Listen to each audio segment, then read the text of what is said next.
दोस्तों, आज मैं दादा दादी की कहानियाँ सुनाने जा रहा हूँ। दोस्तों, शहर की एक गली में एक पुराना घर था। उसमें एक बूढ़ा आदमी रहता था। उसका ना कोई रिश्तेदार था, न कोई दोस्त। वह हमेशा अकेला ही रहता था।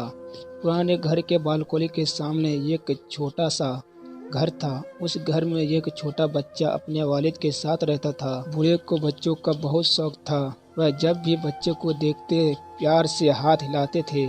उसके खड़ी में खड़ी छोटे बच्चे ने भी जुबान उसकी तरफ देखा और लहराया।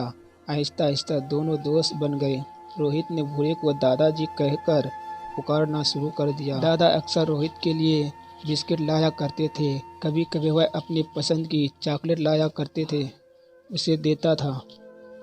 एक दिन उसने उसे अपना एक खिलौना भी दिया। हमारे टन का सफाई यानी टन दादा ने कहा कर कि वह उसे बहुत एहतियात से रखी गई। कुछ दिनों के बाद रोहित ने देखा दादा कहीं भी दिखाई दे रही हैं। उसका घर गिराकर वहाँ एक बहुत बड़ा बंगला बनाया था। रोहित के वालिद ने वहाँ बंगला खरीदा था। रोहित और उसके वालिद ने बंगले के रहने लगे। आहिस्ता आहिस्ता रोहित बड़ा होने लगा और अपने बचपन के उस दादा को भूलने लगा। जब वह बूढ़ा हुआ और शादी कर ली तो उसकी बीवी भी वही रहने आ गई। एक दिन वह और उसकी बीवी बंगले के बाग में हाथ से गहरा खोद रहे थे।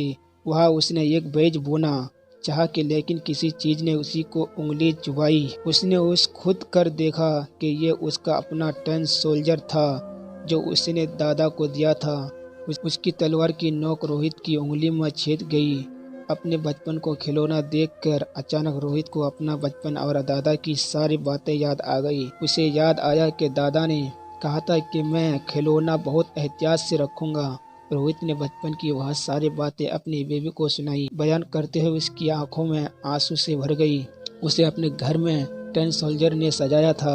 उसका ये पुराना खिलौना उससे आहिस्ता आहिस्ता बचपन के मिट्टी में याद में वापस ले गया। साथ ही उसे दादा भी याद आए थे। दोस्तों, अगर वीडियो को अच्छा लगे तो कमेंट बॉक्स में ज़रूर बताइएगा।